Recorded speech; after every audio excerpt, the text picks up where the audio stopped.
Tu mentionnes le fait de se retrouver dans cette présence, ce silence. Est-ce que tu estimes qu'il y a un apprentissage à justement se poser et observer? Et est-il nécessaire de se poser à la rigueur pour observer? Qu'est-ce qui développe l'attention? Hmm, hmm. Mais je pense que la méditation, évidemment, est hyper bénéfique en fait. Parce que la méditation, c'est vraiment un moment où on se dépose complètement et on lâche le focus sur quoi que ce soit en fait. Et donc, c'est véritablement ce bouton reset. C'est un moment qu'on se donne hors du temps. Euh, et de la méditation, de cet espace, ouais, de cet espace que nous sommes, eh bien, l'observation, du coup, se fait beaucoup plus facilement et surtout sans jugement, en fait, de quoi que ce soit. Donc, il y a une observation naturelle qui se fait. C'est pas, mais ça ne doit pas nécessairement être posé. Moi, je me souviens, euh, il y a plusieurs années, en fait, j'arrivais pas à méditer, j'arrivais pas à me poser parce que j'étais trop dans l'action. Et donc, j'allais courir. Je détestais courir, mais j'ai découvert la méditation à travers de la course parce qu'en fait, je me suis rendu compte à un moment que la course se faisait. En fait, j'étais plus dérangée par la course, j'étais plus fatiguée, j'étais plus épuisée, j'étais plus à bout de souffle du tout. Par contre, j'étais super calme. Et puis, il y avait justement, dans ce mouvement répétitif, quelque chose qui se passait. Et c'est comme ça que j'ai découvert la méditation, c'était en courant. Et donc, je pense en fait qu'on a tous une passion. Par exemple, il y a plein de gens qui découvrent ça à travers la peinture, à travers l'écriture, à travers la photo. Moi, je suis passionnée de photographie, ça a été pareil en fait. C'est à travers la photo, c'était l'observation des petits trucs parce que j'ai aimé pendant tout un temps, c'était les petits détails que je photographiais. Mais c'est ça, c'est que dans ce moment où tu es focalisé uniquement sur ça, il y a tout le reste qui s'arrête en fait. Et donc tout ralentit.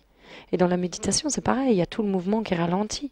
Et donc la méditation, aujourd'hui, pour moi, j'ai envie de dire, c'est ce qu'on est, c'est notre véritable nature. C'est pas une action, mais ça peut commencer par là.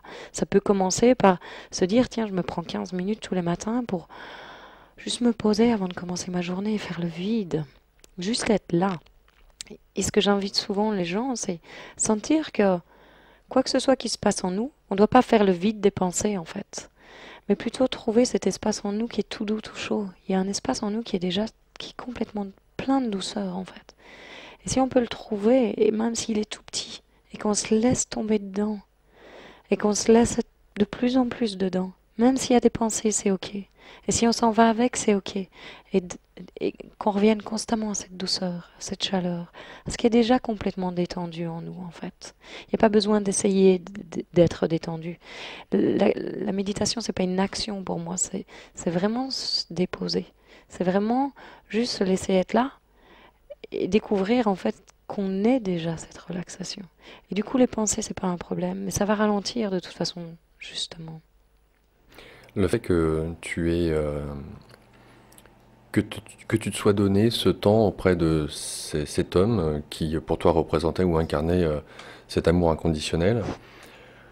euh, tu nous dis que donc il ne s'agit pas tant d'un enseignement qu'une manière de t'autoriser, à travers son exemple, à être pleinement toi.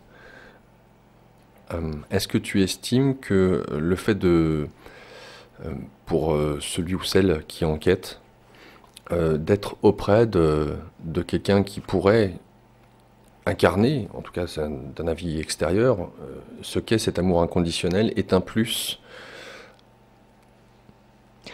En fait, c'est merveilleux que tu me poses cette question parce que j'ai eu un flash de ça tout à l'heure et puis je pense que j'ai vraiment envie de parler de ça justement par rapport au fait que je pense pas que mon exemple soit à suivre, mais que justement je pense que chacun doit suivre ses élans et ce qui semble être juste pour chacun, c'est que